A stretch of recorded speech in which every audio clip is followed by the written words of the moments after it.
பிரியமானவர்களே, உயிர்த்தெழுந்த இயேசு கிறிஸ்துவின் நாமத்தில் உங்கள் யாவரையும் வாழ்த்துகிறேன். இந்த நாளுக்குரிய வேத வசனம் ஆதியாகமம் 39:21. கர்த்தரோ யோசேப்போடு இருந்து அவன் மேல் கிருபை வைத்து சிறைச்சாலை தலைவனுடைய தயவு அவனுக்கு கிடைக்கும்படி செய்தார். பிரியமானவர்களே, யாக்கோபின் 12 பிள்ளைகளிலே யோசேப்பு விசேஷமானவர்.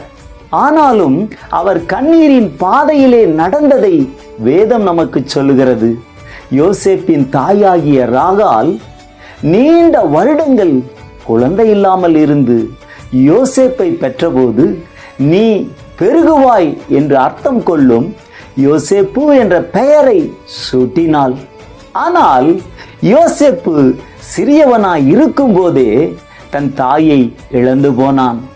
அவனுடைய சகோதரர் எல்லாரும் அவன் மேல் பொறாமை கொண்டு பகைத்தார்கள்.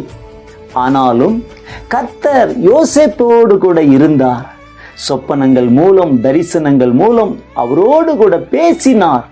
அது நிமித்தம் அவனுடைய சகோதரர்கள் அவனை அதிகமாய் பகைத்தார்கள், கொலை செய்ய முயற்சித்தார்கள், பின்பு குழியிலே தூக்கி போட்டார்கள். கடைசியிலே எகிப்துக்கு போகிற மீதியானரிடத்திற்கு விற்று போட்டார்கள். எகிப்துக்கு சென்ற போதும் உபத்திரவம், வீணான பழிகள் அவர் மேல் சுமந்து கொண்டே இருந்தது. கடைசியிலே என்ன நடந்தது? யோசேப்பை சிறையில் தள்ளினார்கள்.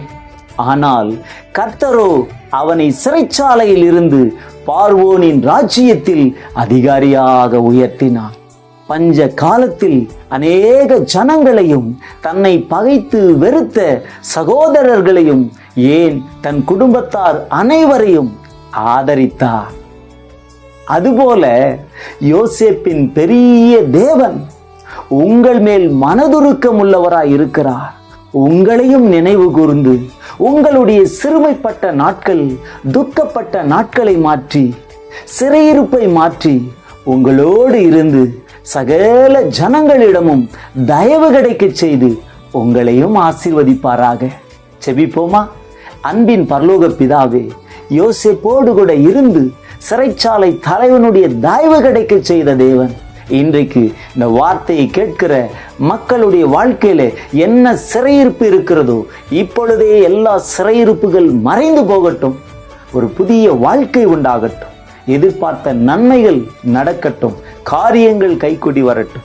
பிதா, குமாரன், பரிசுத்தாவின் நாமத்தில் ஆசீர்வதிக்கிறேன்.